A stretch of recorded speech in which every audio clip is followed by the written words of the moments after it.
पुणे आणि पिंपरी चिंचवड महापालिकेवरनं सत्ताधारी भाजप आणि राष्ट्रवादीमध्ये चांगलंच वातावरण तापलंय। अजित पवारांना सोबत घेताना विचार करा, हे मी देवेंद्रजींना आधीच बोललो होतो, असं विधान भाजपचे प्रदेशाध्यक्ष रवींद्र चव्हाणांनी केलंय।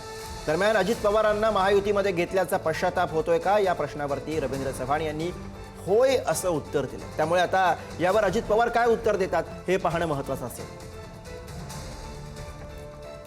आपण सर्वजण जाणता की ही सर्व मंडळी कशा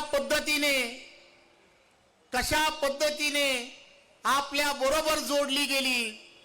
मी तर देवेंद्रजींना नेहमी खासगीत सांगायचो, साहेब थोडासा विचार करा, साहेब थोडासा विचार करा।